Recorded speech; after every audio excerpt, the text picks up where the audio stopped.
Assalamualaikum warahmatullahi wabarakatuh. Kembali lagi di pertemuan yang ketiga ini dengan saya Zakiar Hasanah. Nah, sebelum kita memulai materi pada hari ini, alangkah baiknya kita berdoa menurut agama dan kepercayaan masing-masing. Berdoa dimulai. Berdoa selesai. Nah, tidak bosan-bosan, saya mengingatkan kepada teman-teman semua untuk stay at home, jangan keluar rumah jika memang tidak ada kepentingan atau keperluan, tetapi jika memang harus keluar rumah, jangan lupa menerapkan 3M-nya, memakai masker, mencuci tangan, dan menjauhi kerumunan, seperti itu. Dan saya selalu berdoa dan berharap kalian semua selalu dalam lindungannya, selalu diberi kesehatan, dijauhkan dari segala macam virus, termasuk virus COVID-19, dan terus jaga imun kalian dengan baik. Oke, sambil mengisi waktu luang kalian, kita akan belajar di sini melanjutkan materi yang kemarin, yaitu yang kita pelajari hari ini adalah menulis artikel di web blog.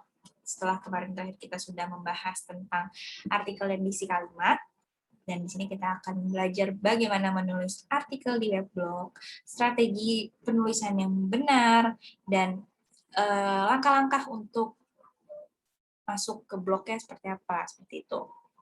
Tapi nanti ini akan dijelaskan lebih jelas lagi saat langsung kita praktikum gitu. Nanti akan lebih jelas lagi, kita akan sama-sama buat blog bersama-sama. Nah, oke, mari kita mulai.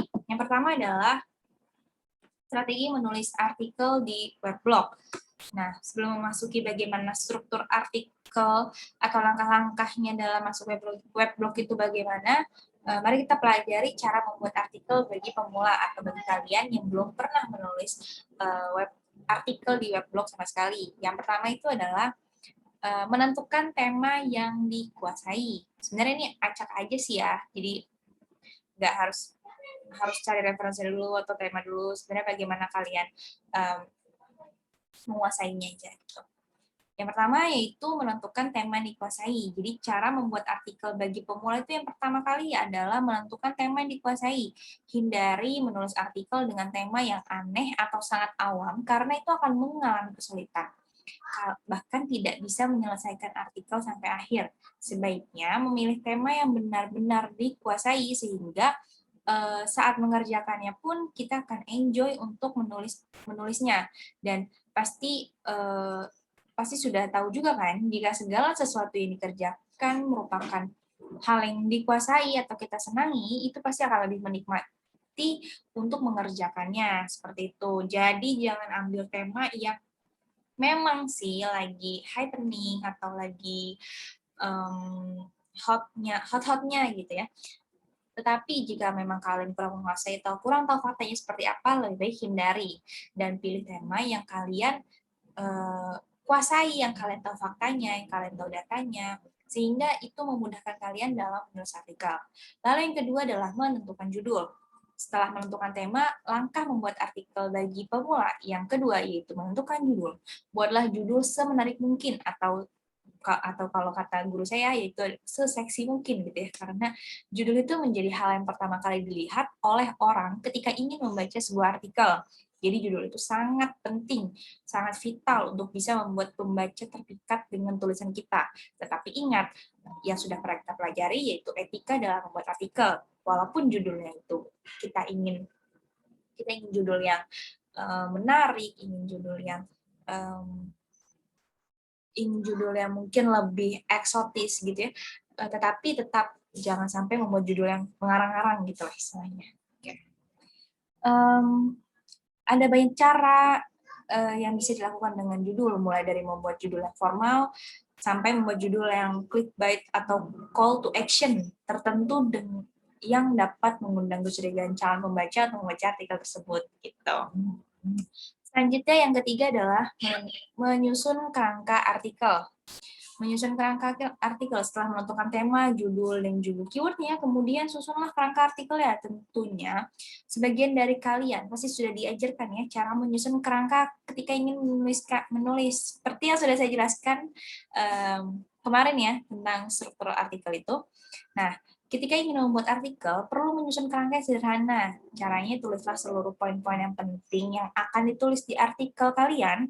Lalu, menyusun kerangka artikel merupakan cara membuat artikel bagi pemula yang dapat menjadikan artikel itu semakin padat, jelas, dan bagus. Dari beberapa poin yang telah ditulis, bisa dikembangkan menjadi tulisan yang menarik. Seperti itu. Jadi, buatlah poin-poin penting, lalu kalian satukan, sehingga menjadi sebuah tulisan yang menarik. Seperti itu. Yang keempat, yaitu mencari referensi. Sebelum kerangka artikel yang kalian buat itu, dituangkan dalam sebuah tulisan, sebaiknya kalian cari referensi sebanyak-banyak mungkin untuk kalian baca terlebih dahulu. Jadi ketika kalian memulai menulis artikel, kalian tidak akan menemui kesulitan. Kalian bisa mencari referensi dengan membaca buku atau melihat artikel-artikel yang sudah dipublish gitu ya.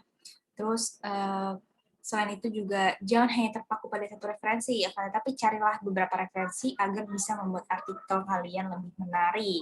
Itu. Jadi carilah referensi yang akurat. Contoh ke perpustakaan atau beli buku ya yang akurat gitu sesuai dengan fakta data dan sebagainya. Lalu yang kelima, tulislah ide yang dimiliki tanpa takut salah. Jadi sebagai pemula, ketika membuat sebuah artikel itu, tulislah ide yang dimiliki tanpa takut salah. Semua ide yang berkaitan dengan apa yang akan ditulis, itu langsung ditulis. Lalu bagaimana dengan tulisan artikel yang sesuai dengan ide? Nah, untuk artikel yang sesuai dengan ide, sebaiknya pikirkan dulu jika ide yang dimiliki sudah dituangkan dalam sebuah tulisan. Sebagai pemula, ketika membuat sebuah artikel, hal yang harus dimiliki yaitu rasa percaya diri dan harus mempunyai keberanian untuk menulis. Hilangkan rasa takut agar bisa merasa percaya diri dan menuangkan ide kalian menjadi sebuah tulisan. Jadi intinya adalah percaya diri. Percaya diri dengan tetap melihat bagaimana etika-etika dalam menulis artikel. Seperti itu. Nah, pemilihan apa yang akan ditulis itu tergantung dari tema blog yang dibuat oleh penulis atau blogger. Sebagai contoh, seorang mahasiswa misalkan jurusan Sistem Informasi berencana membuat sebuah blog. Dari hal tersebut dapat dilihat bahwa blog yang akan dibuat itu sebaiknya menyangkut kegiatan sehari-hari atau apa yang digemari seperti bertemakan teknologi atau mata kuliah tertentu atau sharing tentang bagaimana perkuliahan dan merupakan hal-hal menarik lainnya seperti seputar kehidupan atau hanya sekedar berbagi informasi seperti itu. Oke. Nah, selanjutnya adalah langkah-langkah menulis artikel digital di web blog. Ini adalah langkah-langkah menulis artikel di blogger.com. Nanti lebih jelasnya akan ada di pertemuan praktikum ya, yang akan saya jelaskan lebih detail.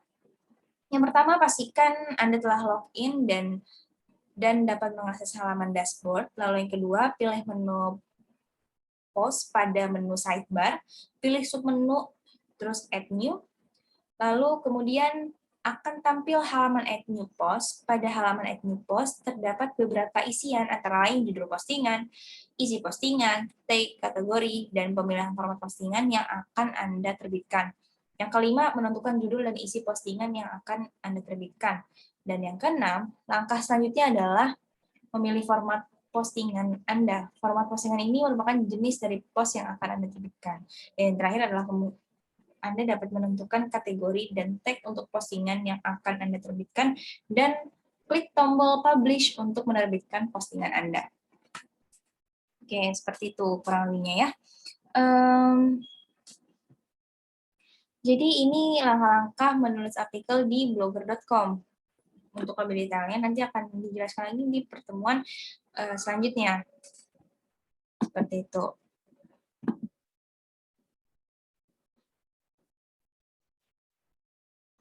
Mungkin bisa kalian sambil lihat juga ya di modul yang sudah disediakan, itu juga sudah lengkap dari mulai modul awal sampai modul akhir, dan di situ juga ada latihan mandiri. Silahkan dikerjakan latihannya. Lalu jika ada pertanyaan bisa kirimkan ke email yang sudah saya beritahu di pertemuan awal.